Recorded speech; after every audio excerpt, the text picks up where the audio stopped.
Hello there, wizards and apprentices, and welcome to the 5th episode of City Limits. In each episode, I and a guest have 1 hour to build something in this here creative world, adding on to this ongoing city. The guest and I have a chat as we build, and we have to do our best to stay focused on building and talking at the same time. Today's guest is KasbakGaming, though I tend to just call him Kas. Welcome, Kas. Hi, thanks for having me. Thank you for coming. And the first thing I'm going to have you do is sign this book. And then when you're done with that, just go ahead and hit that button at your feet to get your theme. Okay, and let's get the theme here. Okay, so our theme is modern. Modern. Ooh, exciting. Oh man, I feel like that's completely conflicting with your style too. Well, I can build in a variety of styles. That's just not what I've been doing. Right. Well, the good news is you can interpret that theme as closely or as loosely as you want. That doesn't necessarily mean you have to do a modern style build. It just means you have to be a little creative in how you're gonna twist it into what you want to build. So, go ahead and destroy that, and then at the end of the episode, we're gonna have you come in and add a new theme for posterity. Okay, so you have as much off-camera build time as you want to pick your block palette to sort of, lay out your plans. So, audience, we will be right back. Okay, Kas, what are we doing? What are we building? All right, so we are going to be making a modern library. Ooh. And we are putting some buttresses on it. Awesome. As Mumbo would say, hangy-offy bits. Yes, you sent me this really awesome reference photo that we're going off, so we kind of made something inspired off of that. Did that bit off camera because trying to do that while talking sounds like a nightmare. But yeah, I guess, are you ready to get the timer started? Yeah, let's go ahead and get to work on it. Okay, the timer is going. Alrighty. Alright, so I guess I will start with copying this a couple times. So, Kas, when did you start playing Minecraft? So I actually went back and did the lookups to figure this out. I actually started playing in beta 1.3. Oh wow! So refresh my memory. What happened then? Like, what was the first new thing at that time? So that was when repeaters were introduced. Oh man. Yeah, going way back there. That was before cookies were a thing. Okay. So would you say, was that like the first thing that hooked you? You know, it was like, ooh, you can do this technology stuff now, or what? Really, I didn't even get into Redstone until I started building on a public server, and then it's like, hey, I can't just cheat and give myself stuff. I need to actually be able to Gotcha. to farm. So no, for me, mostly it was all just building, and that's really what I primarily consider myself as a builder. Okay. But I do, now that since I picked up Redstone, and I do a fair amount with it, I do try to incorporate my builds. I always try to make the Redstone actually look decent and complement with the actual, so form and function. Try to combine the two. We have a trader. Oh, I thought that was you for a second. Oh. No. Well, would you like to do the honors, or shall I? Feel free. Anyway, go on. Don't let me don't let the murder stop you. So, but yeah, no. I mean, I haven't played the game continuously since that point, but it's always been one of those ones where it's like, it's hanging in your inventory. You pop it on whenever you have free time. You started talking about some of your builds. What are some that you'd like to highlight? Oh well, I mean. Primarily just when I started building on Scar World with playing there, I started at the very beginning of Season 1, so I've been for both Season 1 and Season 2. My Season 1 base was doing a creation of Mos Eisley, so it just everything Star Wars with it. And I'll be sharing screenshots that you can put up on the screen. So yeah, just get I did a bunch of ships. It was actually my first build on there was doing a freighter, and that was just kind of my initial base in the area. I mean, the whole area was my base, and it just kind of got out of hand. Without really intending to. I just kind of build mega bases. I don't really get small ideas. I get stuff where it's like, oh, I'm going to do this, and this is going to take up my life for the next year and a half. Oof, can't relate. I get intimidated. I'm like, I would rather build 6 tiny blacksmiths that I will never go in again than work on something huge. Well, the way I do it, it's very much you just got to get started, and I mean, it ends up becoming a mega base, but not any one element is super huge. It's all just very small. It's just a collection of a lot of smaller builds. Right. But then I also got, of course, everything with my Scarworld base for this season. That one is based off of the game line that I am the line developer of. Actually, yeah, I like what you got going there. Just stepping aside for actual build talk for a second, I like that better for this. Yeah, I was thinking, just a row, and then like it'll otherwise be almost entirely windows from here on up, right? Just like it is in Right, yeah. exactly. And I like that just to differentiate this wall in particular. Yeah. From the color strip that it's doing. But yeah, Yeah, so sorry. it's all based. It's for my current build, it's all Victorian era, done in that style. So a lot of brick, and bricks of all types. I think I actually have used every single type of brick in the game so far for constructing that base. And it's a steampunk sort of theme. So you got a lot of different things going on as far as that end is concerned. Of course, I built a lot of trains, and that seems to be what most people have associated my base as, is the train base. Right. Well, I mean, to be fair, they're very large trains. It's not even like, oh, you built a little train over here. No, they're mega trains. I mean, they're built to scale. Yes. Well, I mean, as close as you can get to scale in Minecraft. Right. Cubes and all. That's kind of how I do my builds. I did the same thing with Scarworld 1 with all the ships and everything. I built them to the scale where you can actually go in and try to interact, and this is, relatively what it would look like. Right. Yeah, just to do the sort of stripe in there. I mean, we're going modern, so exactly. modern builds do weird stuff like that. Yes, they do. Yeah, this is actually my first time working on a modern build, I would say. Ever in Minecraft? I've done them before, just not a lot. And I mean, it's not like I can't do them or I hate them or avoid them or anything. It's just not the type of bases that I've generally done.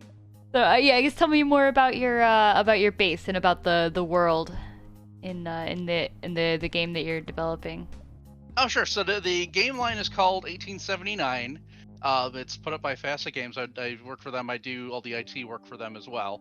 But it's a mix of steampunk, pulp adventure, and sort of fantasy, weird science sort of thing. The term we have for it is called Steam Weird. I'm just making up our own thing. So basically, magic exists, but because it's the Victorian era. They're looking at it from a Victorian mindset, so they really kind of consider it to be just a newfound way of science, and a lot of the times in the Victorian era, they talk about stuff like within the aether and that sort of thing. That's really the sort of terminology and mindset we have going into it. Interesting. All right. But so the basic idea is there is a portal that a weird experiment goes awry in the middle of Greenwich Park in London, and a portal opens up to another world. The world that it opens up to has a higher magic level than Earth, so mana starts pouring in through the portal. It starts off the awakening. If anyone has played or if you're familiar with the game Shadowrun, this is actually the replacement for Shadowrun in the cosmology because Facet sold it off. So the whole idea that there's this metagene present in humanity that goes dormant when there's not enough mana around. So when the mana level kicks up high enough, the gene comes present. So you see the return of elves, dwarves, trolls, orcs, who we call snarks. There's a Lewis Carroll reference for that in the game. So all the meta races become present. They go through this period of what it is called in our game is called Looking Glass fever. Again, Lewis Carroll reference. Right.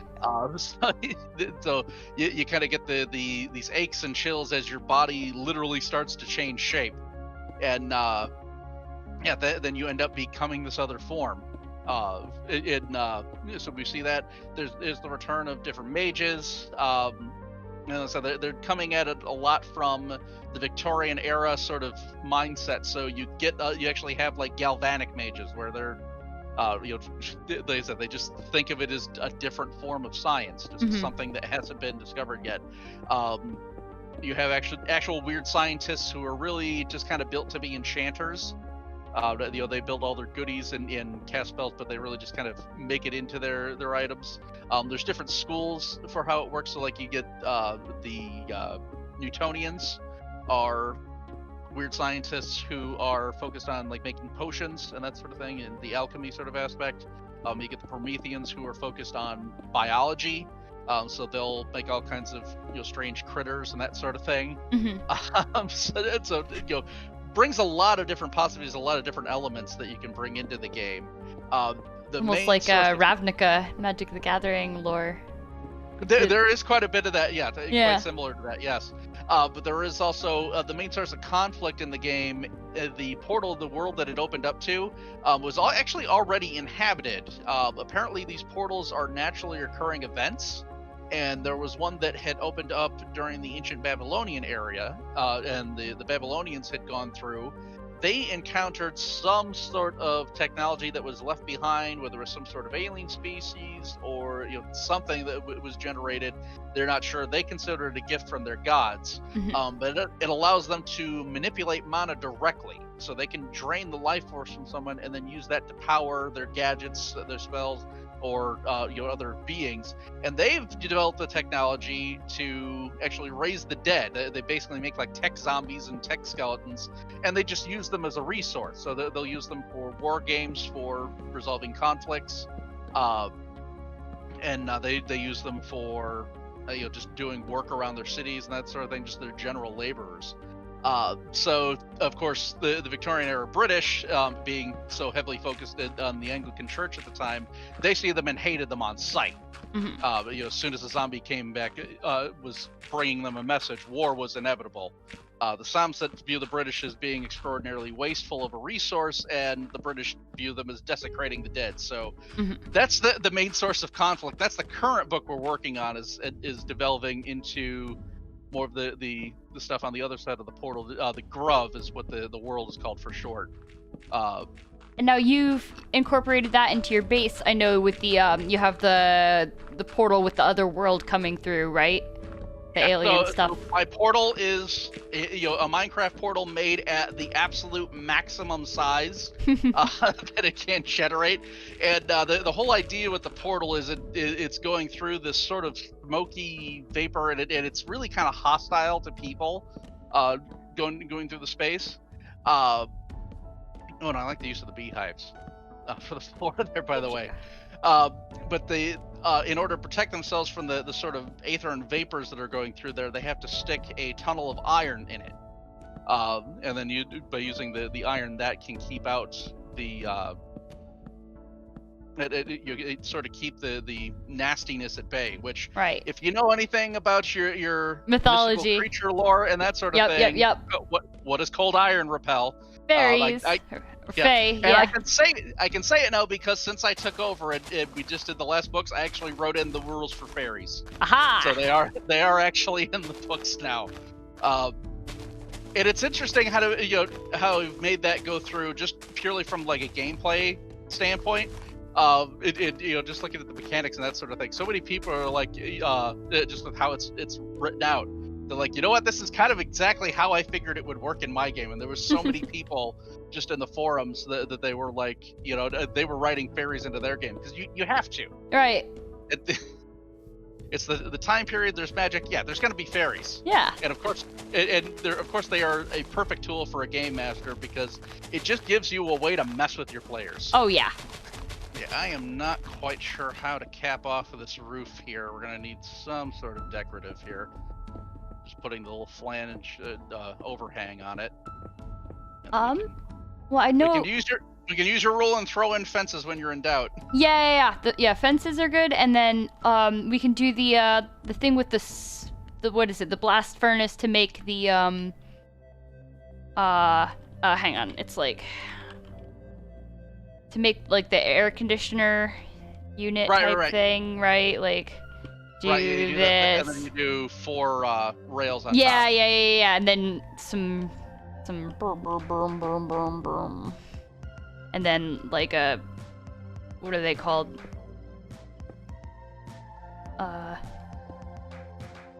Vent or something. I don't know. Oh, ducting. Yeah. I don't know what goes on roofs in real life. Is there anything else that you want to tell me about the game in that world and stuff? Oh, yeah, right. We were talking about No. Hardest part of the show. Literally the whole challenge. Changing modes. Yep. I mean, I could talk about the game line for hours. Yeah, so there are analytical engines in the game as well. I don't know are you familiar with Charles Babbage? No. Okay, so real world person. He actually had designed way back in the 1800s in the Victorian era, designed or at least came up with the concept for a steam and clockwork computer. Okay, that's probably why the name sounds vaguely familiar, but not like familiar. Right. So you've heard of the analytical engine where they were going through. Well, and interesting one was a couple of students at MIT a few years ago took his original designs and built it from the designs, and it actually worked. So if he had ever gotten to doing it, it would have functioned. That's awesome. The thing with it is, while Babbage was a brilliant man, he was a horrible project manager. He would get the design in his head, and kind of like you do with your Minecraft base, you'd start in the middle of it, but then he would come up with a concept for a way to make this better or make something else work faster or smaller. So he would just abandon the project in the middle and just drop everything and start working on it again. He needed a manager. Yeah, exactly. So what ended up happening with the game world, the British government stepped in. In the real world, he just ended up going into bankruptcy just because he couldn't manage things. Also, disagreements with his machinist. He was not an extraordinarily agreeable man. He kept his machinist Clement. He was trying to force him to do stuff like move his offices closer to Babbage's home so he would have to walk as far, but not compensate him for the expense, and things like that. So, gotcha. The sort of stuff that happened in the Victorian era where you get these people just harumping at each other. But in the game world, the British government stepped in and said, no, we actually want this thing to happen. So thank you very much for your contributions. We are going to take over this project. You will be kept as a consultant, but we're going to make this happen. Gotcha. The game actually did. They just kind of took over and ended up making this a project that was considered of a dire need for the Empire.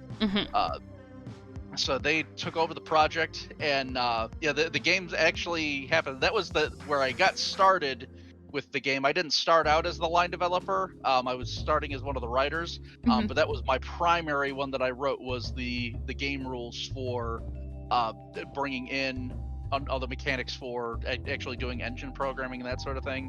Which, again, if you've ever heard of or played Shadowrun, it's your reference to the Deckers. I'm not a Shadowrun person. I don't know very much about it. Yeah. I don't know if you would, but some people watching might be. Sure. That tends to be one of the more famous Facet game lines. Right. So for anybody who's interested in it. So so you actually have Victorian era Deckers basically. But Shadowrun is more tech punk and that sort of thing. But the idea with this is that when the portal opened, it kickstarted this Great Awakening about 100 years earlier. Not 100. It was, but what was it, 240 or something or so? Because the idea with the way magic works on Earth is that it comes in cycles. We got another. Oh, that was on purpose. I spawned him. I'm trying. Oh, you did. Okay. I'm trying to get the correct block for a chair, and I think I did. Gotcha. Okay. So magic on Earth comes in cycles. You have even-numbered worlds, which are high magic, odd-numbered worlds, which are low magic. There's a reason for this, although no one's quite sure what it is. It hasn't been revealed to the public. Okay. But yeah, so when the the mana drops down into a low cycle, that's when the metagene goes dormant, and you're just stuck with humans. When the magic level goes up, everything changes. You get mana back. You get your meta races and that sort of thing. There's also dragons in the world. Dragons go dormant when the mana level is low. It's not that they can't exist when the mana level is low. They just get worn out because they have to sustain themselves. So they go to sleep.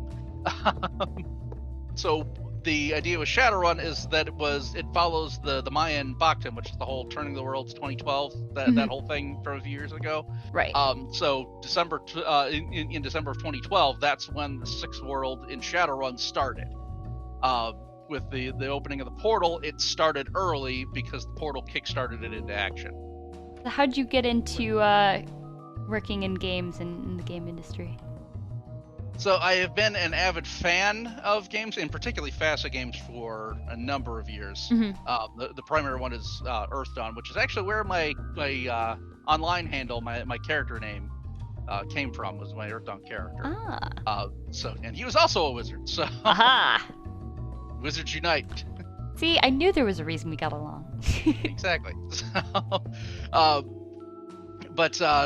So being so deeply into it and getting into it from there, the guy who was my game master actually was the line developer when I started, so it just gave me that direct connection to get involved. He ended up stepping away, just had life issues going on and needed to take a step back. So me being probably the primary person who left in the game at that particular point, who still had worked on things enough, I just stepped in and I'm like, you know what, I will go ahead and I'll take over and start running things. But so much of it is really just for anybody looking to get into the industry, so much of it is just play a lot of games for one, so that you have an idea, what's going on. You got to be up on what's going on in the industry. And playing the games also gives you the in to make connections with people, because somewhere down the line, the gaming industry is very much one where if you're taking part in writing in it, you're going to be playing games. Right. You're also participating in it. So the more people you play with, the better chance you get to network with somebody who's actually working on a project. That makes sense. I think I've designed a modern staircase. Let's see. It looks horribly unsafe, which I think is a hallmark of modern staircases. That's it's not entirely inaccurate. I'm basing a lot of my choices here on, like, okay, how would it look in my local community college? Right. Yeah, pretty much. That's kind of what it ends up needing to be. I want to do something with this ceiling, but I'm not sure what. Like, whether it's slabs around the border, maybe even trapdoors, because I don't want to take away from the windows. We could do something to bring that touch of cyan to the top. You see the warped fellows. Yeah, that does exactly it. That's good. Oh, and I need sea lanterns because that is exactly where I was gotta have at. some light fixtures. Alright, so it's time for the important Minecraft information. Such as, what is your favorite block in Minecraft? I had to have a think about this because you gave me the question sheet earlier. I think I have to go with the Observer, and I have put some thought into why. Okay. Not only is it functional for redstone, but it's also actually useful as a decorative block if you're doing something that looks very technological and that sort of thing. So it kind of combines those elements that I like. Yeah, that's the sort of meaningless decoration that modern builds do. I have found another use for glazed terracotta. Modernity. I mean, it's perfectly suited for that. I mean, that one in particular. That's what the light glazed, light gray, I think. Yeah, light gray. Yeah, it's just like, oh, okay. Some corporate person decided we need a pop of color because studies say that people look at art to feel happy. What would you say your least favorite block in Minecraft is? That one I'm still not fully sure on. You can take the easy cop out and just go the ISCO route and say diorite. But diorite has its uses. That's exactly. I've actually used it in certain places, so I can't really even say that. I'm still not entirely sure what my what my least favorite block is. I still have some PTSD from my first base. I probably have to go with sand. You don't like sand? It's coarse and rough. You know what? Anakin was right on that. From building Mos Eisley, I have that. And the biggest problem with it, I had to create an artificial desert, and the Endermen kept stealing it. So I had to keep rebuilding it. That's rough, buddy. It was an ongoing battle. I actually had the first piece of fan art I ever had was somebody drawing me chasing after an Enderman from stealing my sand. Oh man.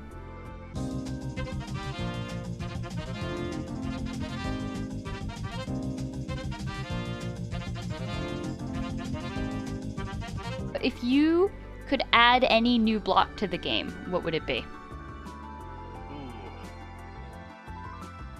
See, I have so many different things that I can think of. If I could pick just one. Well, okay, I could think of a set, but it would require a slight texture change. Okay. If we could get iron to do more of the sort of netherite block texture, so it doesn't have the stripes going on with it, but it just looks like it's a solid metal block. Yeah. And then add stairs and slabs for it. Yeah, that would be neat. Get something with the that little bit of a texture to it, but it would be another kind of white colored block. Oh my goodness, it's very, very critically important that you talk about Sunny though before we run out of time. Oh, of course. So so Sunny is my gold retriever, and he is absolutely adorable. Fan favorite. Yeah, I'll definitely make sure we get some pictures to put up, although I'm sure you probably saved quite a few of them anyway. Oh yeah. Right now he's just sleeping next to me. Aww. Yeah, he is 9 months old at this point. I just got him. He was born in October, and then I got him as soon as he was old enough to come home.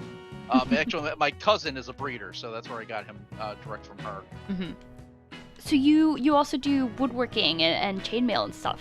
Tell me about these things. Do you have any like pieces that you'd like to highlight or anything? So I've been my woodworking's just kind of in my family. I've got multiple uncles who are carpenters. So not really necessarily a family trade, but it's just something that I enjoy doing. But yeah, I'll see if I can put a couple of reference pictures of some of the ones that I've worked on. I'll get some stuff put together for you. But yeah, and then chainmail I picked up. Actually, same guy I learned that was the line developer for 1879 that I ended up picking the job from. I also picked up the hobby off of him because he started doing it, and then I watched him, saw what he was doing. I'm like, okay, this is interesting, and so then I just picked it up. It's basically just knitting with metal. Right. But I mean, it's just one of those ones where you can just sit and focus on it for a while. And actually, a lot of the time, you're just not even looking at it. You just kind of zone out. Right. This is like children's nook. Hang on, let's get some colorful carpet. Well, let's put the bookshelves kind of back along the corner then. Oh, sure.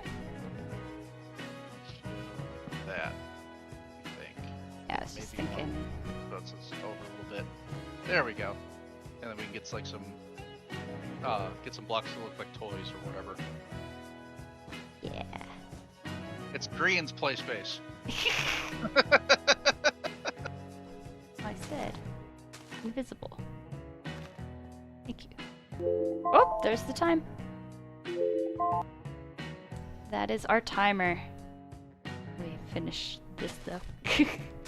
Yeah, well, we get the decorations down. Yeah. All right, Cass, I think we're done, right? I think so. Yeah, and looks pretty well set here. Oh, I haven't been up to the roof since you built all this. I was stuck on the interior. This is rad. Right. Yeah, well, we had to cover up the lighting, so Right. just get the ducting in, and then just added the antenna because I mean libraries have Wi-Fi. Yeah. No, and it's awesome. Like it comes up nice and high, but like without blocking the whole view and everything. It's awesome. I love it. Man, I'm like surprisingly happy with this, despite it being so modern. You know, like.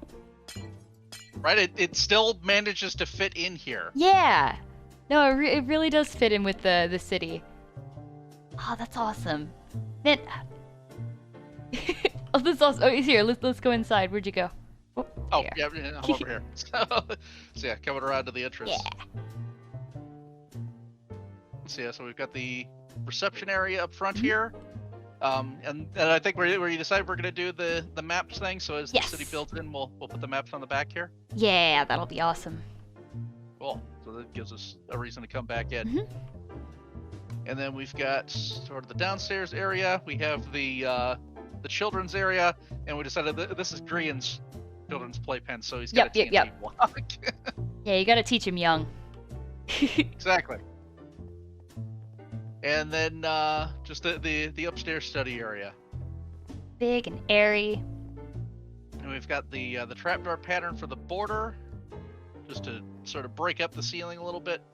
And I like the way the glass worked with the pane in the middle. It just gives it a little bit of a unique look. Yeah, that little modern ziggy zag that they're like, look, we have made it artistic now.